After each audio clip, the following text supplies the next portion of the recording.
About the poet. Kamala Das, 1934–2009, was born in Malabar, Kerala. She is recognized as one of India's foremost poets. Her works are known for their originality, versatility and the indigenous flavor of the soil. Kamala Das has published many novels and short stories in English and Malayalam under the name, Madhavikutty. Some of her works in English include the novel Alphabet of Lust, 1977, a collection of short stories Padmavati the Harlot and Other Stories, 1992, in addition to 5 books of poetry. She is a sensitive writer who captures the complex subtleties of human relationships in lyrical idiom. My Mother at 66 is an example. में under the name of Madhavi कुट्टी के उपनाम से. Some of her works in English include the novel Alphabet of Lust 1977.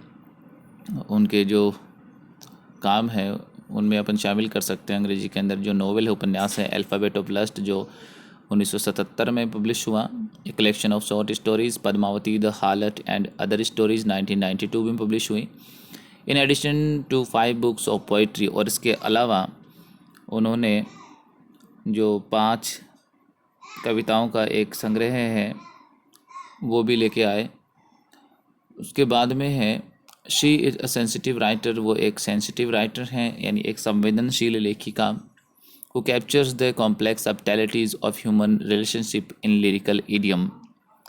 जो मानव संबंधों की जटिल नजाकत को काव्य की भाषा में अभिव्यक्त करती हैं. My Mother at 66 is an example, और My Mother at 66 उसका एक उदाहरण है.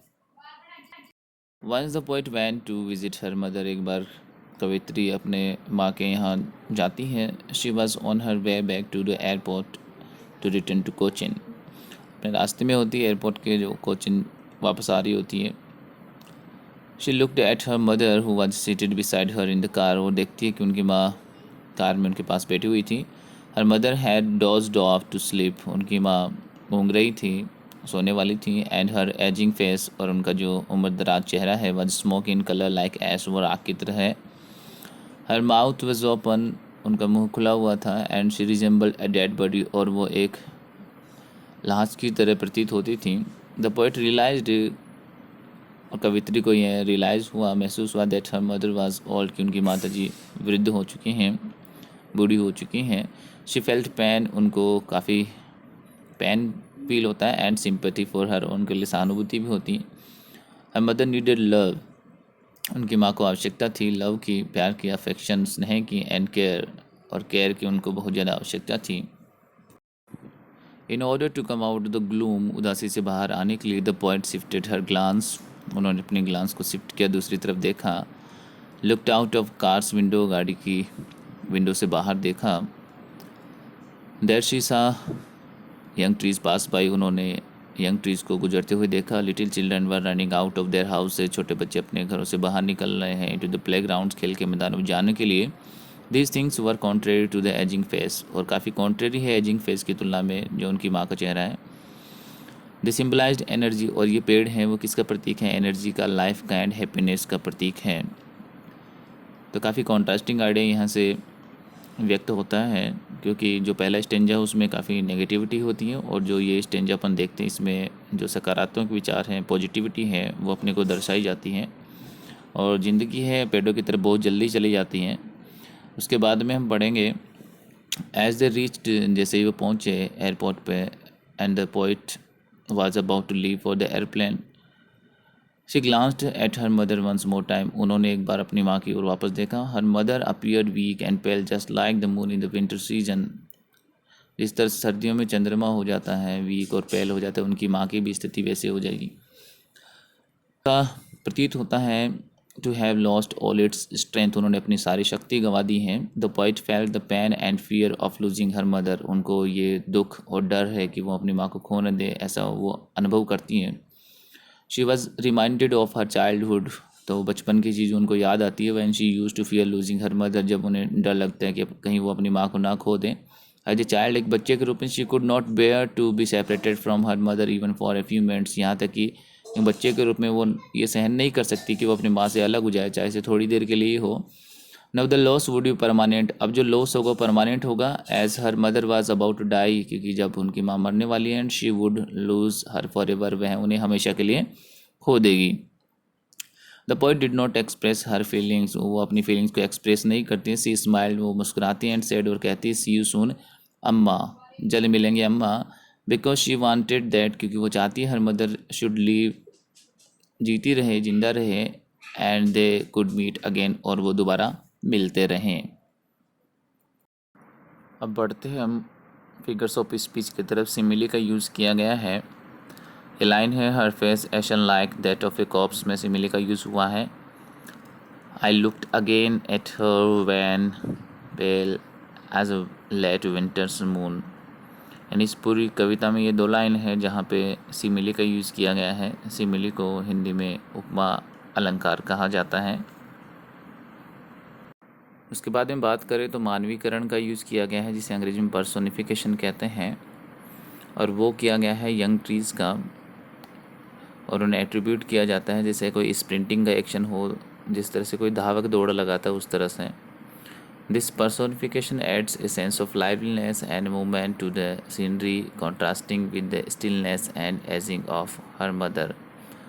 यानी एक विरोधाभास भी ये व्यक्त करता है, जिस तरह से उनकी माँ का जो चेहरा है वो स्टिल है और काफ़ी एज है, उसके बजाय जो ट्री है वो काफ़ी लाइवलीनेस और मूवमेंट को शो करते हैं।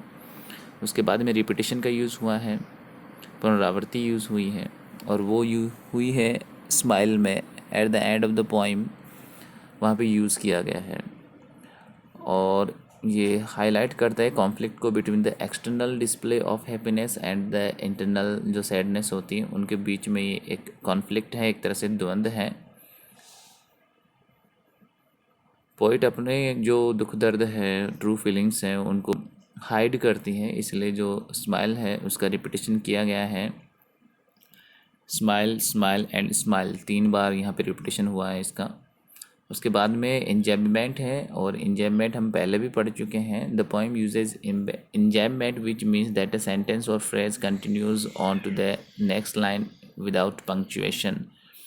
This technique creates a flowing effect, allowing ideas to blend into one another smoothly and maintaining the poem's contemplative tone। तो उसे हम कहते हैं इंजैम्बमेंट कहते हैं, जब एक सेंटेंस या फ्रेज जारी रहता है अगली लाइन तक बिना किसी पंक्चुएशन के, उसे कहा जाता है। उसके बाद में हम बात करते हैं एलिट्रेशन की। The poet uses alliteration, the repetition of consonant sound का जो रिपीटेशन होता है टू क्रिएट रिदम, उससे एक रिदम क्रिएट की जाती है और एक म्यूजिकल इफेक्ट क्रिएट किया जाता है। जैसे the merry children spilling out of their homes where the repetition of M sound adds a musical quality to the line, तो हम उसे कहते हैं एलिट्रेशन कहते हैं। सबसे इम्पोर्टेंट जो सेगमेंट है वो क्वेश्चन आंसर का है। What is the kind of pain and the ache that the poet feels. The poet feels a kind of pain and ache when she sees her mother looking pale and ashen like a corpse. It is the pain of realizing that her mother is getting older, कि उनकी माँ बूढ़ी हो रही है, and may not be around forever, और उसके पास कभी नहीं रहने वाली। It reminds her fear of losing her mother, यह याद दिलाता है कि वह अपनी माँ को खो देंगी, उसका डर याद दिलाता है। विच ब्रिंग्स सैडनेस, और जो क्या लेके आता है, सैडनेस लेके आता है, दुख लेके आता है। तो जो पोइट है वो फील करती इस प्रकार के पेन का और ए का जब वह अपनी माँ को देखती कि उनका चेहरा किस तरह से पीला हो चुका है, राख की तरह हो चुका है। Why are the young trees described as sprinting, जो यंग ट्रीज है उनको स्प्रिंटिंग की तरह क्यों डिस्क्राइब किया गया है। The young trees are described as sprinting to show, ये दर्शाने के लिए ताकि वो काफ़ी एनर्जेटिक हैं और काफ़ी लाइवली नेचर के हैं। इट क्रिएट्स एक कॉन्ट्रास्ट क्रिएट करता है with the ageing and the stillness of her mother, जो एज है या स्टिलनेस है उनकी माँ है, उनके खिलाफ ये एक कॉन्ट्रास्ट शो करता है। The word sprinting suggests a sense of movement and vitality को शो करता है, highlighting the fleeting nature of youth and time, जो फ्लीटिंग नेचर है यूथ का और टाइम का वो दर्शाता है कि जो युवावस्था वो किस तरह से जल्दी गुजार जाती है और जो समय है वो कितना जल्दी गुजर जाता है, और वो दिखाता है कि उनकी माँ कितनी जल्दी बूढ़ी हो चुकी है. Why has the poet brought in the image of married children spilling out of their homes? The image of married children spilling out of their homes represents the innocence. Innocence को represent करता है, और जो childhood की joy है उसको represent करता है. It brings a sense of liveliness.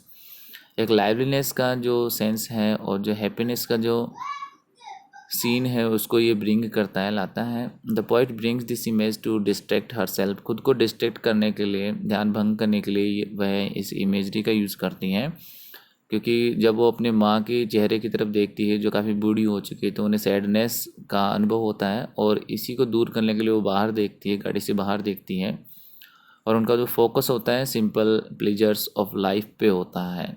उसके बाद में फोर्थ क्वेश्चन है, उनकी माँ के जो चेहरा है उनसे लेट विंटर्स मून से क्यों कंपेयर किया गया है?